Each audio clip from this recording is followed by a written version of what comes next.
Yo, what's going on, guys? My name is Alex, and these are my top 10 small forwards going into the 2023-2024 season. Before we get started, I do want to say that this is only based off of last season alone. I'm not going to be projecting, so player A is not going to be over player B because I think he will just get better throughout next season. Again, it's only based off last year alone. Also, if you don't see a player on my list, this will most likely mean that they will probably be on another video. For example, Kevin Durant. I'm considering him as a power forward, not a small forward, so don't expect him to be here. Anyways, let's get started, and I do want to give two honorable mentions before we get to number 10, and that's going to be Tobias Harris and Franz Wagner. I think both of these guys are very talented, very good scorers, but when it comes to the defensive side of the ball, I just don't think those guys are high enough in that regard for them to warrant them to be in the top 10 compared to my number 10 guy, who is OG Anunoby. OG Anunoby honestly has a very fair shot of being probably a top 10 to 15 defender in the league, and his offensive game has definitely taken off throughout the years. However, because of his offensive game just not being where I think it probably should be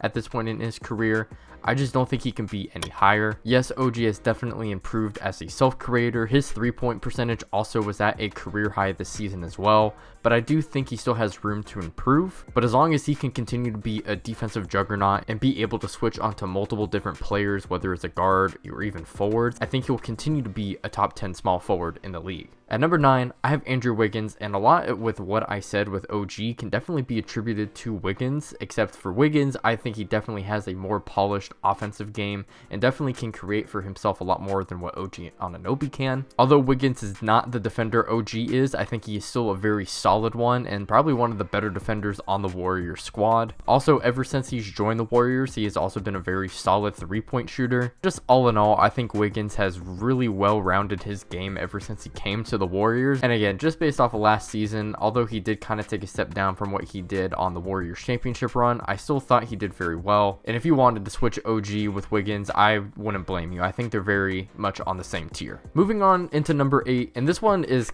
kind of heartbreaking a little bit because I really like this player. I think he's kind of underrated in the league.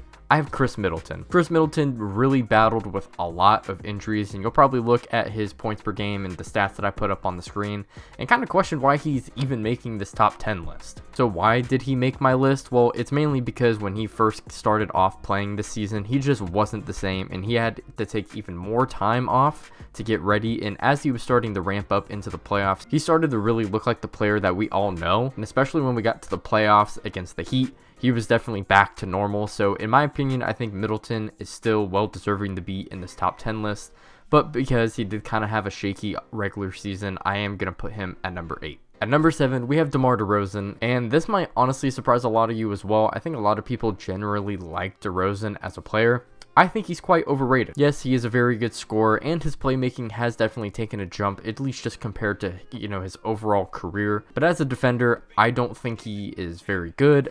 Some nights he can definitely be average, but I think on most nights he's below average. And even as a three-point shooter, he's just not a good three-point shooter as well. And as an off-ball player, I just don't think he's good enough in that aspect to really put him any higher. And again, I think DeMar DeRozan is a very talented player, but there's people who are above him who I think can do very similar things that he does while also playing better defense and also just being better off the ball, which is why I don't think he can go any higher. But DeMar DeRozan at number 7, I think it's honestly pretty fair. At number 6, I got Mikal Bridges, and you'll see by the stats that these are only counting his net stats. And while you might think that is kind of unfair because now I'm just kind of picking and choosing what kind of stats I want to do, I think it's really necessary to do because his role on the Nets was drastically different from what it was on the Suns. And now that he is going to be playing for the Nets for the foreseeable future, I think it would be only fair to judge him off of what he did with the Nets once he first joined. Since he's joined the Nets, Mikal Bridges has really blossomed into a scorer. I think a lot of people just weren't expecting him to be a very good scorer in this league, and a lot of it I think has to do with his ability to put the ball onto the floor,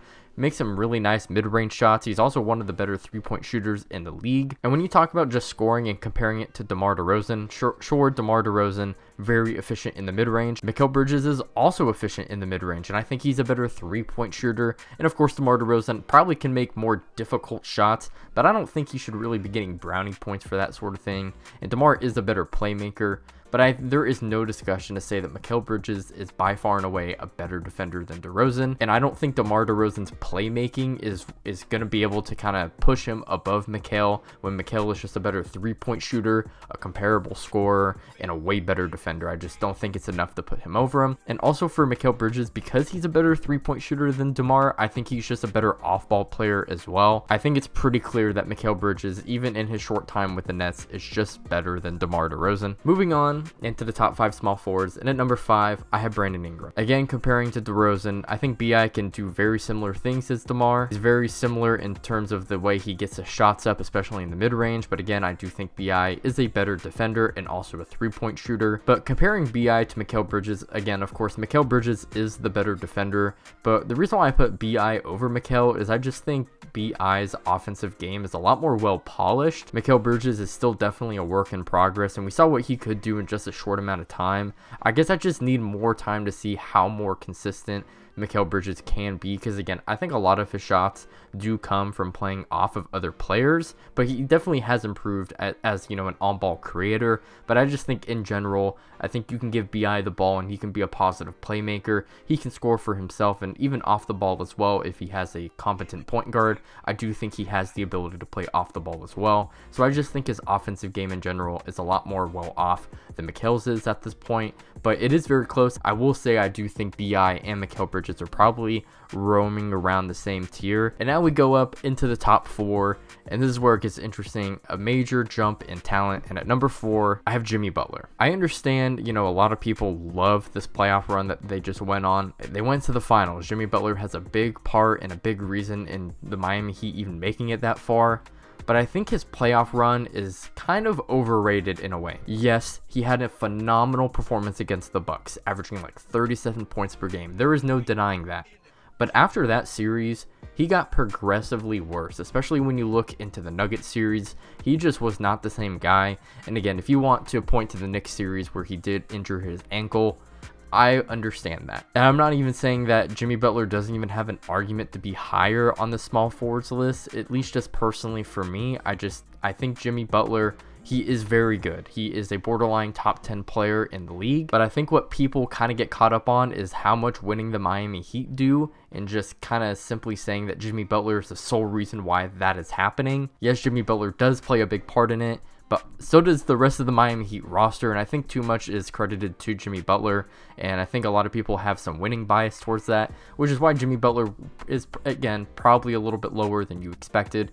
But just with his talent level, with how great of a defensive player he is, it very much surprised me to see how many turnovers he was averaging. It was under 2, it's like 1.2 or something like that. That is insane for how much he has the ball in his hands. And again, he does get better in the playoffs, but at least in just this playoff run, outside of that first round series against the Bucks, I don't think he was that great. Moving on to number 3, and this is just sad for me. This also might be very surprising to a lot of you, but at this point in his career, LeBron James is just not the guy who's going to lead his team to 50-win regular seasons and then being able to push them into deep postseason runs. If LeBron was still that guy, the Lakers would not have gotten swept by the Nuggets. LeBron is still very good offensively, still a very good scorer, also a great passer and playmaker as well, can still rebound the ball, but defensively the effort is still in question in my opinion. He definitely has his moments, especially when we got to the playoffs. LeBron could not make a single 3 for his life, and I would also say LeBron's finishing around the rim has just taken a dip compared to, you know, his past couple seasons. So while I love LeBron James and I think we all think he is one of the better players in the league, he's number 3. I think there's just better small forwards at this point. And it's not to say that LeBron is bad and he's washed at this point. He's still very good. That's why he's here at number 3. It's just he can't be number 1 for his entire career. Moving on into number 2, and we got Jason Tatum. Jason Tatum had a very good regular season this year. He was definitely one of probably the top 5 MVP candidates this year. Yes, he has his inconsistent moments in the playoffs, but I think those get kind of overblown. Despite how inconsistent he was against the Heat, I would still say Tatum had a pretty solid postseason run. And again, to put him over LeBron had to show me that he would be able to push teams and probably make it to the finals, and I just don't think he's at that point yet. And Tatum at this point in his career, I think has shown to be that guy that he can lead you down deep postseason runs and still kind of maintain his status in terms of how many points he's scoring, how efficiently he's doing it, that sort of thing. And also, he's one of the better defenders in the league. I don't think a lot of people give him enough credit, but he has the ability to switch on to guards and forwards as well. He's one of the top 10 players in the league, and it's why he's number 2 on the small forwards list. And at number 1, this might be controversial, but it's Kawhi Leonard. Yes, Kawhi Leonard, his injury problems are definitely a concern. If you did not want to have Kawhi here at number 1 because of injuries, I totally get it. I would understand. But the way I'm basing this is going into next season. He's going to be healthy. From what I saw from him once we hit the calendar year in January, up into the playoffs where he only played the 2 playoff games, he by far and away looked like one of the better players in the league. His ability to just be one of the better scorers in the league while doing it on very high efficiency is something that I think needs to be respected. And yes, he isn't the defensive player of the year defender that he was back in San Antonio, but I do think he is still very solid. And the reason why I would have Kawhi over Tatum is I just think offensively he's a lot more consistent. Again, it's just the injuries that really hold him back to continue to show his consistency. Again, once we hit the calendar year, Kawhi Leonard started averaging 26 points a game on 52% from the field and 46% from 3 on 5 attempts a game. And once we got to the playoffs, again, it was only 2 games, but he rose even more and he went to 34.5 points per game, shooting 54% from the field and 60% from 3 on 5 attempts. And again, to say that that would continue to happen throughout that Suns series probably isn't likely, but we saw how flawed the Suns were against the Nuggets, and even with just Kawhi on the court and no Paul George, the Clippers definitely looked like they had the potential to beat the Suns in the first round. And again, I think that needs to be credited to Kawhi Leonard because of how great he was playing until he did get injured. So again, if you don't want Kawhi here at number 1 because of his injuries, I totally get it. But if we're assuming everyone is going to be going into the season healthy, I just think Kawhi needs to be here at number 1. He's just shown me that he can continue to improve as the season goes along, especially into the postseason.